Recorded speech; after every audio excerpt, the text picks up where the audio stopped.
Kanchipuram వకుడా silks నాణ్యత మా ప్రాధాన్యత. మదీనాగూడ, మియాపూర్, హైదరాబాద్ లో త్వరలో శుభారంభం. అంటే ఈ ఫీల్డ్ వచ్చేటప్పటికి సక్సెస్ రేట్ అనేది కూడా చాలా తక్కువ ఉంటుంది. ఇన్ఫాక్ట్ చెప్పాలంటే 100లో నాట్ 1% సక్సెస్ అయ్యే పర్సెంటేజ్ ఉంటుంది. కానీ ఇలా ఉంటుందని తెలిసినా కానీ సో ఈ jumped into this. So ఏ నమ్మకంతో దిగామనుకోవచ్చు? సో ఫస్ట్ థింగ్ ఇది అందరు చెప్తారు. మా పేరెంట్స్ కూడా ఒక క్లాస్ బీకారు బిగినింగ్లో ఇట్లా చెప్పినప్పుడు, అరే ఇది ప్రాక్టికల్ కాదురా, అరే ఇప్పుడు నువ్వు 8 years నువ్వు కష్టపడి చదివితే నువ్వు డాక్టర్ అవుతావు, నీకు సీట్ వచ్చింది, నువ్వు నిజంగా కష్టపడితే 8 years నువ్వు అయిపోతావు డాక్టర్.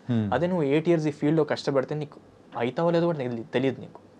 నువ్వు 8 years కష్టపడినా నువ్వు యాక్టర్ అవుతావో లేదో తెలియదు వాళ్ళకి బేసిక్లీ. రైట్. ఓర్ నువ్వు ఎప్పుడు అవుతావో కూడా తెలియదు, అవ్వకపోవచ్చు కూడా. సో చాలా రిస్క్ ఉంటుంది కదా. సో ఈ క్వశ్చన్ ఇచ్చారు నాకు అనిపించింది ఇది యాక్టింగ్లోనే కాదు కదా, ప్రతి ఇండస్ట్రీలో కదా ఇది జరిగేది. ఫర్ ఎగ్జాంపుల్ నువ్వు ఒక బిజినెస్ స్టార్ట్ చేయాలనుకుంటున్నావు, స్టార్ట్అప్, నేను టాప్ అవుతాను రా బై అని అనుకుంటావు. What are the chances will make it? Suppose నువ్వు ఒక కంపెనీలో జాయిన్ అవుతావు ఒక ఎంప్లాయీగా, నువ్వు CEO అవుతావు అని గ్యారంటీ ఏముంది? పర్సెంటేజ్ ఎంత? చాలా తక్కువ కదా. ఇప్పుడు ఎంప్లాయీస్లో 1% అయినా CEO అవుతారు ఎవరైనా? సో నో కదా. Like it's very low, even lower than that. So chances are low in every industry. Chances are low for everyone who dreams big. Best way to put it. పెద్ద పెద్ద కళలు ఉన్న వాళ్ళకి అందరికీ chances are low only. But we should always self belief, మన టాలెంట్ని నమ్మాలి, మన కాన్ఫిడెన్స్ ఉండాలి. We should be hard working, diligent. ఎన్నేళ్ళు పట్టినా పర్లేదు, definitely this is what I want to do, తప్పకుండా సాధిస్తా అని మైండ్ సెట్ ఉంటేనే we should go into this. So ఆ నమ్మకంతో నేను వచ్చాను. And definitely one day I will make everyone proud, my family. Nice యార్. నీ కాన్ఫిడెన్స్ నిజంగా మెచ్చుకోవచ్చు. Thank you so much. అంటే ఈ కాన్ఫిడెన్స్ అనేది కూడా యూఎస్లో పుట్టడం వల్ల వచ్చిందా, లేకపోతే ఎవరి దగ్గర నుంచి వచ్చిందో అర్థం కావట్లేదు. కాన్ఫిడెన్స్ యాక్చువల్లీ కాన్ఫిడెన్స్ విషయంకి వచ్చేసరికి ఐ ఫెల్ట్ దట్ నాకు యాక్చువల్లీ నా చైల్డ్హుడ్ అంతా కాన్ఫిడెన్స్ పెద్దగా లేదు నాకు. ఓకే. అంటే నా షై పర్సన్ కంప్లీట్గా షైయే కాస్త. అంటే క్లోజ్ అయ్యే వరకు షై, క్లోజ్ అయ్యాక ఫుల్ రెచ్చిపోతాను కానీ. బట్ ఇప్పుడు ఇంతకు నాకు క్లోజ్ అయ్యా లేదా? ఇంకా అవ్వలేదన్నా, అయితా very soon. Nice. Okay. But so during my teenage years అనమాట, నా confidence was in that high. I had many instances where I felt లో అనమాట. అంటే అక్కడ అమెరికాలో కాస్త బుల్లింగ్ ఎక్కువ అనమాట. ఇప్పుడు నేను అమెరికన్ కాదు కదా, ఐఎమ్ నాట్ వైట్, నేను తెలుగుడిని. సో అక్కడ నేనుండే ఏరియాలో చాలా తక్కువ కల్చరల్ డైవర్సిటీ ఉంటుంది. సో కంప్లీట్లీ వైట్ పీపుల్ ఎక్కువ ఉంటారు, అమెరికన్స్ ఎక్కువ ఉంటారు. Okay. So for them I use to be bullied అనమాట. అంటే వీడేవాడు ఇంతగా ఉన్నాడు, వీడేంటి ఇండియన్ కర్రీలు తింటున్నాడు, ఏదో చేస్తున్నాడు ఏంటి అని ఇట్లా బులీ చేసేవాళ్ళు. దానికి పైగా ఆబ్వియస్లీ రిజెక్షన్స్ అవుతూ ఉంటాయి, స్మాల్ థింగ్స్ విత్ సరదాగా హై స్కూల్లో with girls and all that stuff. And on top of that నేను చాలా ప్యాషనెట్గా, చాలా ఇష్టంతో నేను సాంగులు చేసి కవర్లు పెట్టేవాడిని యూట్యూబ్లో.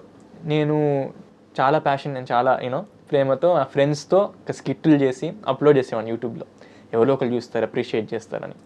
వీళ్ళకి అది దొరికిందనమాట ఆ లింక్స్. సో వీళ్ళు ఏం చేసేవాళ్ళంటే వీళ్ళు అవి షేర్ చేసుకుని దాని మీద జోకులు వేసేవాళ్ళు. సో చాలా బులింగ్ చేసేవాళ్ళు అనమాట ఇండైరెక్ట్గా.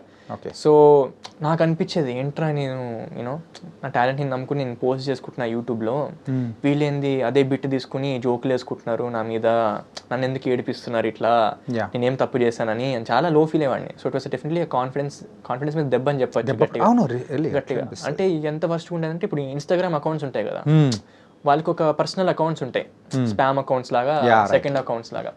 సో క్రియేట్ చేసుకుని ఓన్లీ క్లోజ్ ఫ్రెండ్స్ పెట్టుకుని నాది షేర్ చేసుకుని వాళ్ళు జోక్లు వేసుకునే వాళ్ళు అనమాట. సో నాకు తెలిసేది కాదు, ఎందుకంటే వాళ్ళ అకౌంట్ నేను ఫాలో అయ్యేవాడిని కాదు కదా.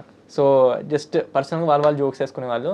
ఇది నాకు తెలిసేది చివరికి ఎవడో ఒకటి చెప్తాడు కదా, అరే ఇట్లా చేస్తున్నారు నీ మీద, నువ్వు ఆపేసే బాగోదు ఇంకా, దే మేకింగ్ ఫన్ ఇట్లా. కానీ నేను ఎప్పుడు ఆపలా, నా కాన్ఫిడెన్స్ దెబ్బతిన్నా నేను ఎప్పుడు ఆపలా. Because that is what I'm passionate about, that is what I want to do.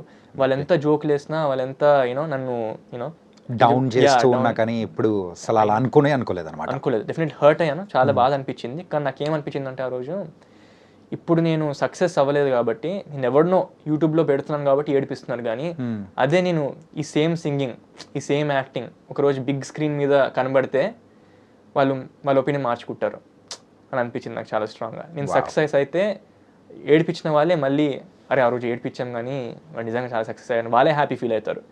తెలియని వయసులో వాళ్ళు కూడా ఏడిపించారు, వాళ్ళు కూడా డౌన్ చేశారు అనుకోవచ్చు మనం. కానీ తెలిసిన వయసులో అది తెలుస్తుంది కదా ఎంత కష్టమో ఇలా అవ్వడం. సో డెఫినెట్లీ వాళ్ళు once they mature, once they come to a great age, they will realize once I make it big that వాళ్ళు కూడా ఒక లెసన్ లా ఉంటుంది. We should never make fun of anyone for that big dreams because we never know who will become what. Right. So నాకు అది చాలా స్ట్రాంగ్గా మైండ్లో ఉండింది అప్పుడు, after all those bullying, rejections and all that stuff. అంటే నువ్వు ఇంత బాధపడుతూ చెప్తున్నావు అంటే అబ్వియస్లీ ఆ టైంలో ఇంకెంత నువ్వు ఫేస్ చేసి ఉంటావు అనిపిస్తుంది. అంటే ఇప్పుడు మనం పిచ్చ లైట్, మనం మెచ్యూరిటీ ఏజ్కి వచ్చినప్పుడు మనం పక్క వాళ్ళు ఏమనుకుంటున్నారు పట్టించుకో లైట్.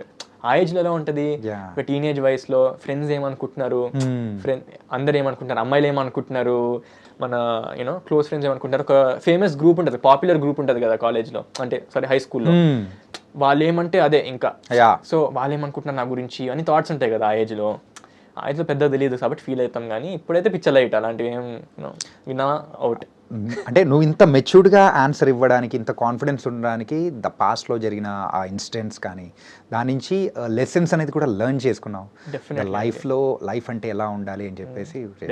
ఎందుకంటే ఈవెన్ డ్యూరింగ్ సరిగమప టైం కూడా సమ్ పీపుల్ వర్ సేయింగ్ అరే ఈడు అమెరికా వాడురా, ఎన్ఆర్ఐ వాడు, మనోడు కాదు, ఇట్లా అన్నారనమాట. కొన్ని నెగిటివ్ కామెంట్స్ వచ్చాయి, ఏంటి వీడికి ఎందుకు ఛాన్స్, వీడు ఎన్ఆర్ఐ గాడు వాట్ ఎవర్ అని. కానీ నువ్వు ఎంత నన్ను తిట్టినా ఓర్ నేను వద్దనుకున్నా, నేను ఎప్పుడైనా నేను అవుట్ సైడరే. ఐ ఆల్వేస్, బికాస్ నేను అక్కడికి వెళ్ళినా అవుట్ సైడరే, ఇప్పుడు నేను ఇక్కడికి వచ్చినా మీ ముందు అవుట్ సైడరే. ఎలా అవుతుంది అంటే కొంతమందికి. సో అంటే ఫ్రమ్ సెయింగ్ నెగిటివిటీ గురించి చెప్తున్నా. When some people were saying అరే వీడు ఏమన్నారా అని అనే వాళ్ళకి నాకు పెయిన్ ఉండదు, ఎందుకంటే నేను అక్కడ ఫేస్ చేశాను ఆల్రెడీ. ఇది అవుట్ సైడర్ ఫీలింగ్ నాకు ఆల్రెడీ యూఎస్లో ఉన్నప్పుడే నాకు వచ్చింది, నేను ఇండియన్ కాబట్టి. ఇక్కడికి వచ్చినా కూడా మీరు నన్ను అవుట్ సైడర్ అంటే ఏమంటారు, I don't feel any pain because నాకు అలవాటు అయిపోయింది. బట్ క్లారిఫికేషన్ కోసం ఐఎమ్ నాట్, నేను పక్కా తెలుగునే అండ్ మన ఇండియన్నే. So don't think like that man, నువ్వు మావాడియా. అదే కదా.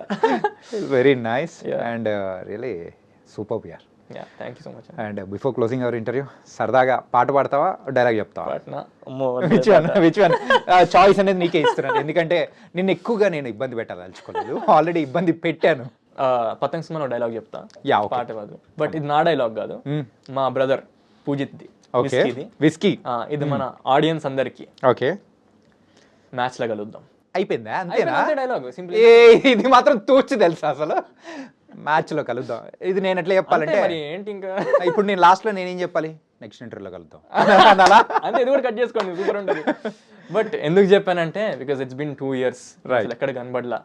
But lot of people are waiting hopefully so Patang cinema వచ్చినప్పుడు definitely you love the film, చాలా బాగుంటుంది. అండ్ మ్యాచ్ అయితే చాలా ఎక్సైటింగ్ ఉంటుంది. సో మ్యాచ్లో కలుద్దాం.